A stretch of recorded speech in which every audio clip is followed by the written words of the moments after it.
Welcome back sa ating usapang gulayan, panibagong video, panibagong kaalaman na naman dito lang po sa Ka-Amazing Farming.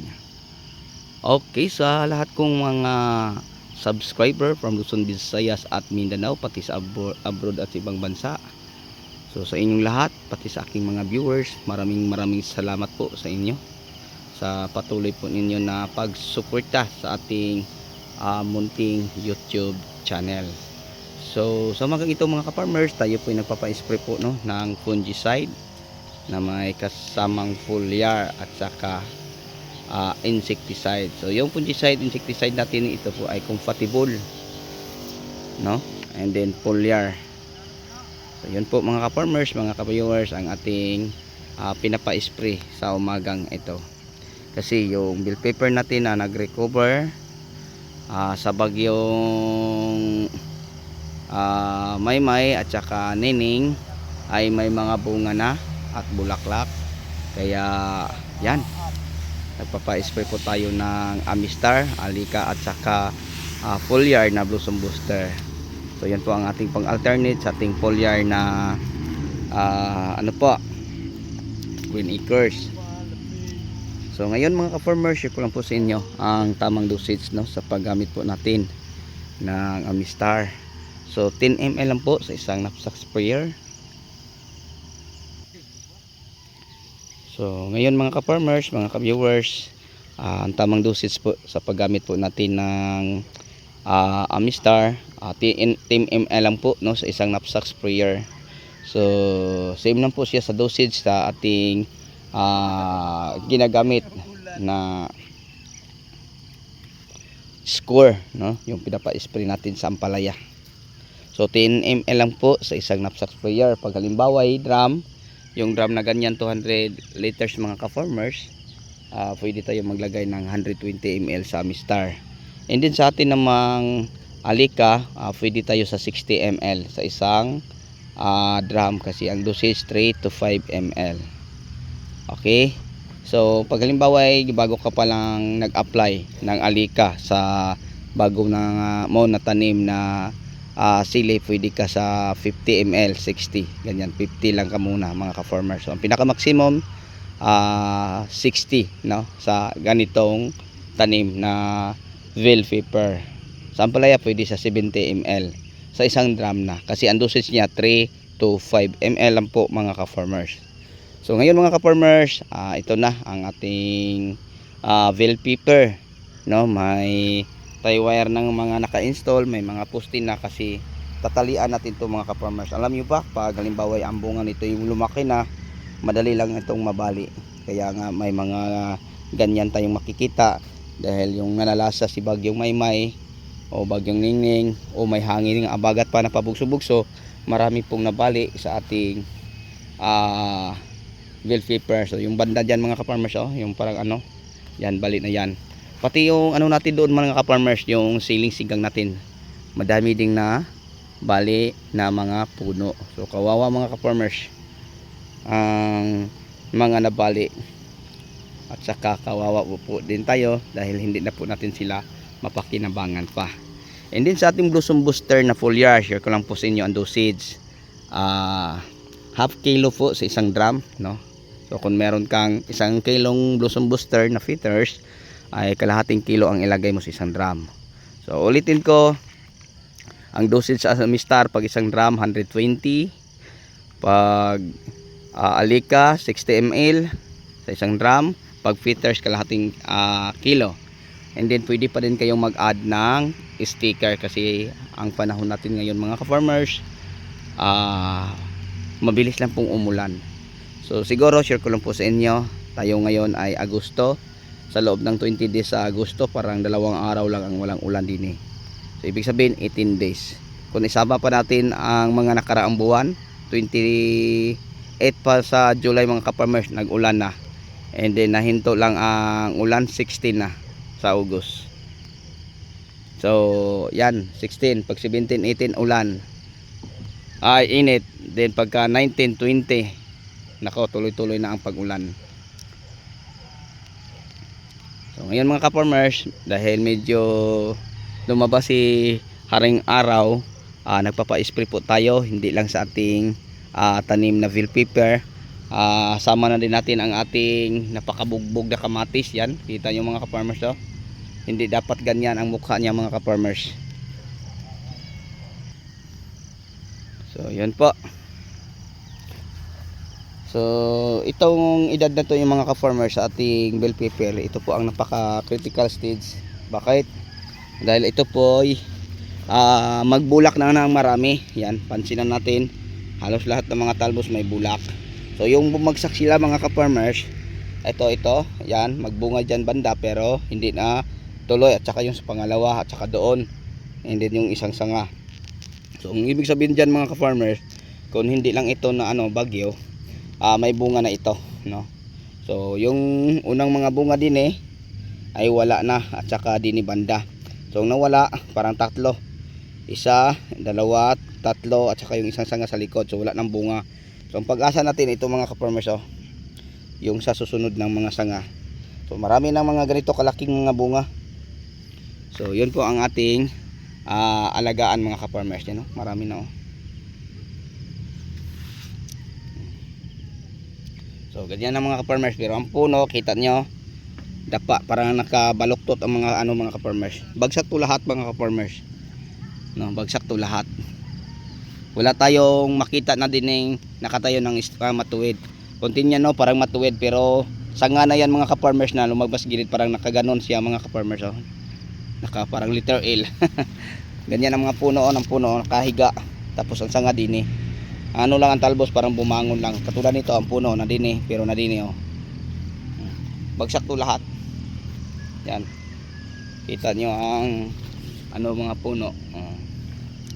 So dahil po yan sa sobrang lakas po ng hangin at ulan. So wala tayo, no? Swerte na tayo kung may mga puno tayong makita nakatayo ng matuwid. So laglag ang mga unang bulaklak, bunga na nabuo dahil po sa sunod-sunod na mga pag-ulan. So ngayon ito, dahil ito'y nagbulak na, pansinan natin nagbulak na, yan, nagpapa-amistar tayo at nagpapa-blossom booster. So maganda din ni mga ka-farmers pag ganito na, Nutriplant EG Amistar. So naubusan ako ng Nutriplant EG, pero meron ako Nutrikid doon. So maganda to siya gamitin din ni mga ka-farmers, no? So maganda to siya gamitin din yun na, kita nyo, patapos na po sila mga ka-farmers, kasi meron po tayong 6 na tao din nag-spray. So nag-umpisa sila kanina, alas 5. So ngayon mga ka-farmers, share ko lang po sa inyo bakit Amistar ang ating pinapa-spray, at saka sinabayan po natin ng ating insecticide na Lika. Tapos bakit Blossom Booster ang ating foliar. Alam nyo ba mga ka-farmers, ang Amistar ay yun po ang fungicide na nasusubukan ko mula pa noon. Mag 35 years na po tayo sa pagtatanim. Ang fungicide mga ka-farmers, siguro in 22 years na sa industry, o 25. So ganyan nakatagal ang ating paggamit, no, sa produktong Amistar. Ano po ba ang mayroon sa Amistar? Mas maganda mga ka-farmers na may share ko at may bahagi sa inyo. Ang Amistar mga ka-farmers ay isa po siyang fungicide na kayang proteksyonan ang ating tanim sa maulan na panahon. Okay? Bakit? Dahil po sa mga tadlay na meron siya. So once na ang ating tanim po mga ka-farmers ay ma-applyan po natin ng Amistar, ewan ko bakit, ano kayang meron. Pag halimbawa i-apply natin sa umaga, pagdating sa mga bandang alas 8, tingnan mo ang tanim mo, sobrang ganda ang dahon, sobrang green siya. So yung kausap ko mismo yung may technology daw na nilagay sa Amistar na hindi nakakantar sa kanyang label, dahil alam naman po natin maraming industry na naglalabas ng mga acesulfame. no? Maraming mga industry na naglalabas ng mga fungicide ng mga azathioprine. So may technology o AI ang Amistar na nilagay na hindi nakakantar kanyang brochure para makita at mabasa po natin, di ba? So yun po, no, mga ka-farmers. So sabi ng hindi lang daw siya fungicide, may iba siyang na makakatulong sa tanim. Okay, so yung kausap ko siya, mga ka-farmers, ang Amistar pwede pa sa mga tanim nating na stress. So may protection siya laban dyan. And then sabi niya hindi lang fungicide, parang may epekto siyang foliar. So yun po, no, mga ka-farmers. At higit pa dyan, ang mga nangungulot dahil sa damage ng insekto ay pagalingin daw, tulungan niya. Halimbawa nag-Amistar ka, di nag-spray po ka sa mga insekto, no, yung mga insektong maninira sa mga dahon, yung mga mites, thrips, mites, yung mga aphids, yung mga ganyan, mga ka-farmers.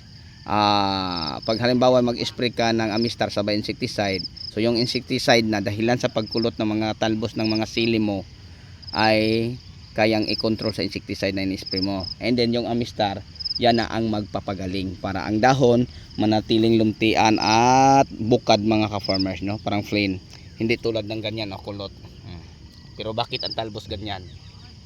Okay, tulad nito sa aking harapan, dito kulot, mga ka-farmers, nangungulot to yung time na hindi pa tayo nakapag-spray ng binibia. Pero yung nakapag-apply na tayo ng binibia, ayan, maayos na, plain na ang taas. Then ngayon nagpapa-spray naman po tayo uli ng Amistar. So yun po, mga ka-farmers, ang Amistar ay isang fungicide na kaya po proteksyonan ang buong part ng ating halaman, mapabulak, mapabunga, at saka dahon, puno. Kaya din niya, mga ka-farmer, kasi once na ang ating tanim ma-applyan natin ng Amistar, ito po ang malaking benepisyo yung makuha. Para sa tire ko, mga ka-farmers, may butas, may pantalon, kahit ulanin hindi pa mabasa, naka-jacket, tapos may kalo, nakapayong. So yun po ang ating mga pananim, mga ka-farmers. Pag once natin ma-applyan ng Amistar ang ating tanim, mga ka-farmers, share ko lang po sa inyo, parang naka-umbrella, parang naka-coat, parang nakapantalon, nakabutas. So sa madaling salita, sa sobrang lamig hindi po siya madadatnan.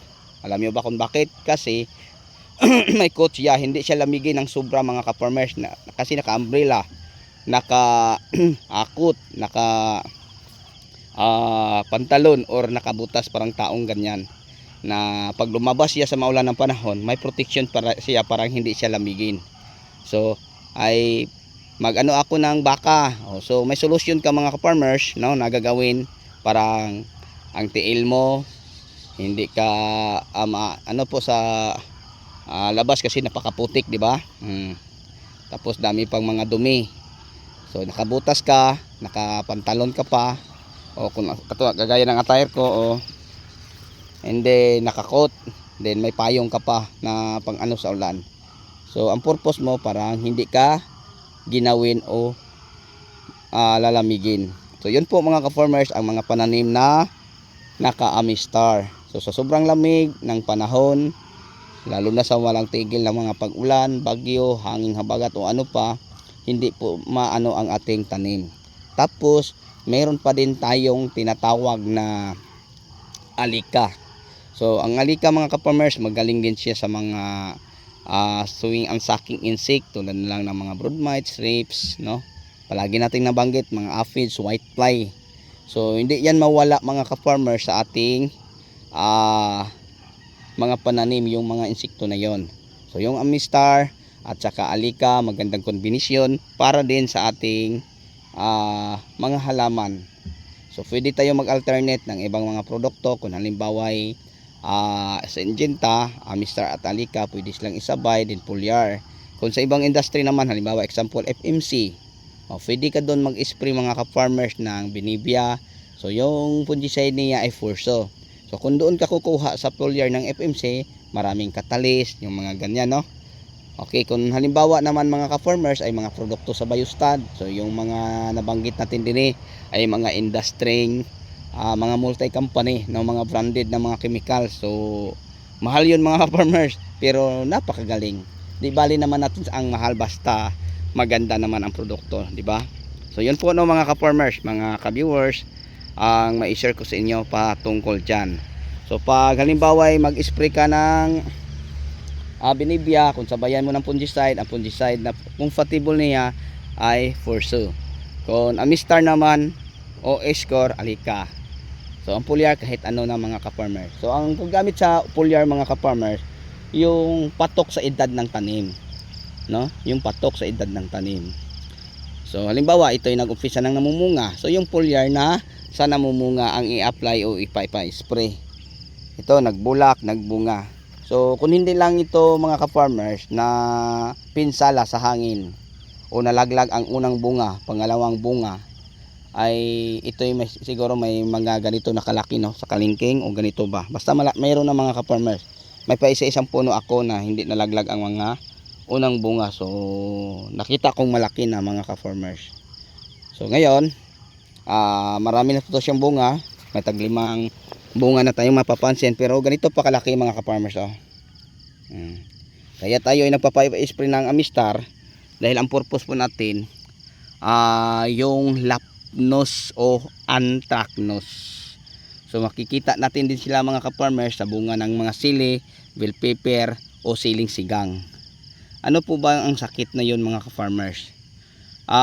Kung ang Anthracnose mga ka-farmers ay mapansin natin sa mga dahon ng talong, punggos siya, no mga ka-farmers. Pero bago siya nagkakapunggos, inatake muna siya ng mga feasting insekto, then stress ang tanim. Ayan, nakakaano ang Anthracnose mga ka-farmers.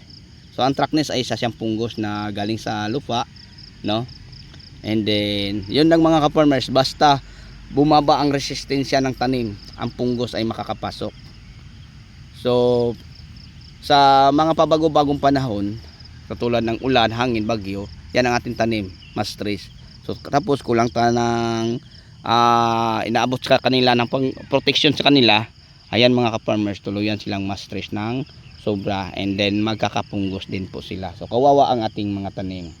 So dito naman mga ka-farmers, ang Lapnos ay isa po siyang ano po sa problema sa bunga ng ating mga sili, mga velo, ano, para siyang nasusunog, no, na ano po, sakit na mapapansin natin na parang kulay brown, kulay orange, parang ganyan. Yun po ang Lapnos. So ang gamot natin dyan na pinakamagaling mga ka-farmers, yung nabanggit nating Amistar at saka Luna Sensation. So sakit-sakit na ganyan mga ka-farmers, hindi na yan mabibitin, napakagaling na po, no? Kasi punggos po sila na galing sa lupa. Tapos makapasok sila mga ka-farmers kung ang tanim natin ay inaatake ng feasting insekto, and then stress sila at walang resistensya na labanan sila. So mag-ofinsa siya sa mga ka-farmers sa maliliit na parang tulfok, no? And then pag halimbawa ay may mapapansin ka ng mga ganyan, pwede mo na silang tanggalin, alisin o itapon mga ka-farmers, parang hindi sila kumalat. Tapos palagi ka lang mag-spray sa mga pananim mo. Tulad nito mga ka-farmers, palagi na natin itong isprayhan kasi yun po ang sabi ko, ito po ay pinaka critical stage sa tanim natin. So pag ganitong edad, madaming bulak ang ating mapapansin, yan, no? Hindi na bulak, bunga, yan. Pag lumaki ito mga ka-farmers, magkadikit-dikit na to. Ito, tingnan nyo, dami na itong mga malit na bunga, oh. Halos lahat na talbos. So yun po ang ating iniingatan para hindi malaglag o matanggal. So ngayon mga ka-farmers, mga baguhan, ipapasilip ko po sa inyo ano ang Amistar at saka ano ang Alika at ano ang Bosom Booster.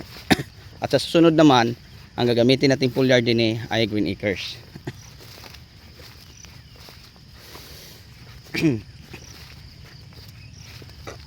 So ang papa-sprayhan natin ngayon mga ka-farmers, bell pepper natin at saka yung sili sigang, and then pagkatapos din lipat sila din sa ating kamatis, no, na survivor sa bagyo.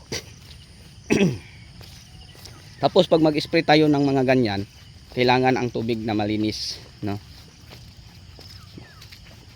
So tulad sa atin. So ngayon mga ka-farmers, mayroon tayong ano din mga ginagamit, no, na foliar. Yan po ang ating Peters na 945-15 dosum booster. So ang kagandahan din mga ka-farmers, yung mga raw material ay galing sa Uta USA, no?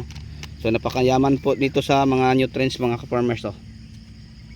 So meron siyang nitrogen na 9%, ang potassium niya ay 45, tapos ang ang phosphorus niya 45, ang potassium niya ay 15. May manganese, ganda rin nutrients, meron siyang copper, meron din siyang iron, meron din siyang manganese, meron din siyang molybdenum, zinc.